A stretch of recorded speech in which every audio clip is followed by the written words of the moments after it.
But 5 Chicago police release images of a person of interest in the killing of a postal worker. Octavia Redmond was shot to death last month while on her route near 121st and South Harvard. Police say someone drove up, shot Redmond multiple times, and then drove away. According to investigators, the person they're looking for was seen near 70th and South Campbell before the shooting. It's 11:40 in the morning. You're doing your job, the same route you've walked 100 times before.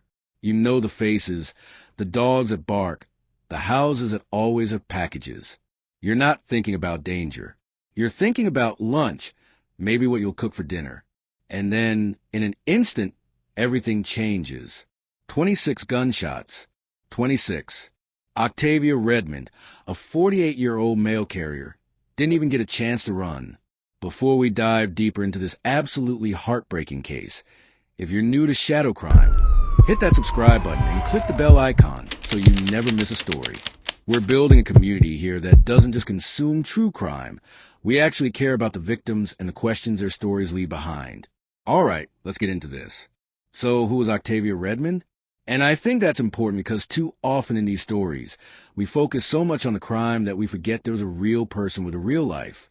Octavia was 48 years old, living in Chicago, working for the United States Postal Service. She wasn't just any mail carrier. She was your mail carrier. You know what I mean? The kind of person who knows your name, asks about your kids, remembers your dog's birthday. Her colleagues describe her as nurturing, as someone who genuinely cared about the community she served. She was a mother. She was a grandmother. Her husband worked for the Postal Service too, so they understood each other's world. The early mornings, the sore feet, the satisfaction of a job well done. She wasn't wealthy. She wasn't famous. She was just a woman trying to make an honest living, trying to serve her community. And that's what makes this so gut-wrenching. Because if someone like Octavia isn't safe doing something as simple as delivering mail, then who is? July 19th, 2024. West Pullman neighborhood on Chicago's South Side.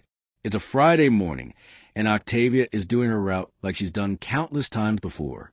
The 12100 block of South Harvard Avenue. Regular houses, regular people, nothing out of the ordinary. But here's where things get chilling. Someone was watching her. Someone was tracking her movements. We know this because of what investigators found later. Cell phone records showing messages being sent about her exact location, about where she was on her route, almost like they were giving updates to someone else. Around 11:40 a.m., a white Dodge Durango pulls up. Now, this vehicle, we later find out, was stolen. The door opens, and out steps someone dressed in all black, head to toe. And this person walks right up to Octavia Redmond and opens fire. Not once, not twice, 26 times. 26 bullets entered her body while she stood there on that sidewalk. Mail bag probably still on her shoulder. Neighbors heard the shots, came running out, and found her lying there. Someone called 911. She was rushed to Christ Medical Center, but the damage was too severe. Developing this morning, Chicago police have released surveillance video of a person of interest in the deadly shooting of a postal worker. The shooting happened last month in the West Pullman neighborhood. Mugo Odigwe is live in the newsroom this morning with a look at that new video. So Mugo, what does it show? Well, first off, we know the U.S. Postal Inspection Service is already offering a $250,000 reward for information leading to an arrest and conviction in this case. And now Chicago police are hoping the new video gets them closer to the killer. So here's that video on your screen. Part of it shows a man getting to a white Dodge Durango near 70th and Campbell. This is right before the shooting. Then at some point, the same video shows a man getting out of that Durango near 121st and Harvard. He runs across the street and out of view. Then he runs back to the car before it drives off. Police say on that day, Friday, July 19th, around 11:40 in the morning, 48-year-old postal worker Octavia Redmond was in front of a home near 121st and Harvard when a man walked up to her and shot her. She died at the hospital. The Dodge Durango used in the shooting was later found abandoned and torched in the middle of a field on South Holland Avenue. Now, anyone with information on this shooting is asked to call Area 2 detectives, or you can leave anonymous tips at cpdtip.com. We're live in the newsroom. Mugo Odigwe, CBS News Chicago. She didn't make it. Octavia Redmond was pronounced dead. And just like that, a wife lost her husband's partner. Children lost their mother. Grandchildren lost their grandmother. And a community lost someone who showed up for them every single day. Now here's where this gets even more disturbing. The police started investigating, obviously, and what they found was chilling. Home surveillance cameras in the neighborhood caught the whole thing. Everything. The white Durango pulling up, the person in black getting out, the shooting, everything. And when they dug into phone records, they discovered something that still makes my skin crawl. Whoever did this was sending text messages about Octavia's location before the shooting happened. Think about that for a second. They were tracking her, updating someone, coordinating. This wasn't some random act of violence. This wasn't road rage or a robbery gone wrong. This was planned. The investigation moved fast. Police were looking at the surveillance footage, tracking the stolen Durango, following digital breadcrumbs. And then in late September, early October, they made an arrest. But here's the part that shocked everyone. The suspect they arrested was 15 years old. A child. Well, legally a child, but someone old enough to plan a murder, track a victim, and pull a trigger 26 times. They found him all the way in Cedar Rapids, Iowa. He was arrested and charged with first-degree murder. When he appeared in court, prosecutors laid out some pretty damning evidence. They said his cell phone records showed he was messaging about Octavia's delivery route before the shooting. They said he got out of that stolen white Dodge Durango, shot her multiple times. And then, and this is the part that shows you how calculated this was, he went to a witness's home afterward to change his shoes. He changed his shoes. That's not panic. That's not some heat-of-the-moment thing. That's someone trying to cover their tracks. The gun they recovered has been linked to another case, a separate battery case, which tells us this kid was already involved in violent crime. And get this, at the time he murdered Octavia. He was out on juvenile release for an attempted burglary case from February. There was already a warrant out for his arrest because he'd violated the terms of that release. So the system knew about him, had already given him a chance, and he was out there free to take someone's life. But here's the question that everyone keeps asking, and it's the question that haunts this entire case. Why? Why Octavia Redmond? What did this 15-year-old have against a mail carrier he presumably didn't even know? Prosecutors haven't told us. Police haven't told us. And maybe that's because they don't fully know themselves yet. Yeah, well, the postal worker community is remembering Octavia Redmond today. Many are still devastated by her loss, and in honor of her, they are demanding change.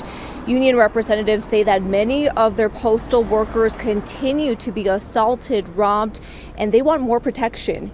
It was almost a year ago when the 48-year-old postal worker was killed when she was doing her job. A 15-year-old boy was charged in her murder, and authorities arrested that teenage boy in Iowa.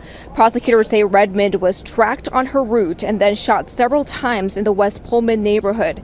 This morning, union representatives, elected leaders, and also faith leaders rallied at the post office in Roseland, where Redmond worked, to demand change. We're performing our duties. We're not out here messing around. We're performing our duties, rain, sleet, and snow. But we can't do the bullets, y'all. We cannot. And I'm here today to stand with our letter carriers, because letter carriers don't just deliver letters. They are a lifeline to our community. And so today I'm here in my blue because I want you to know that if you come for letter carriers, you come for my community. And if you come for my community, you come for me. And just like I'm a public servant, these letter carriers are public servants. And letter carriers are also pushing for state and federal legislation. There is currently a bill in Congress right now that could change sentencing guidelines. If passed, anyone convicted of assaulting a postal employee, they would be sentenced to the same as assaulting a police officer. There are theories floating around, of course. Some people say that mail carriers have become targets because they carry these master keys that can open those big blue mail collection boxes you see on street corners. Criminals want those keys because they can use them to steal mail, steal checks, commit identity theft, make serious money. But here's the problem with that theory in this case. If you wanted someone's keys, would you shoot them 26 times? Would you plan it out with phone tracking and getaway cars? Or would you just rob them? The level of violence here doesn't match a simple robbery. It feels personal, even though there's no evidence these two ever crossed paths before. And that's what keeps people up at night. The randomness of it, or maybe the fact that it's not random at all, and we just don't know the real reason yet. What we do know is that investigators believe there are other people involved. The U.S. Postal Inspection Service is offering up to $250,000 for information leading to arrests of anyone else connected to this murder. That's a huge reward, and it tells us they're convinced this wasn't just one 15-year-old acting alone. The case is still working its way through the juvenile justice system.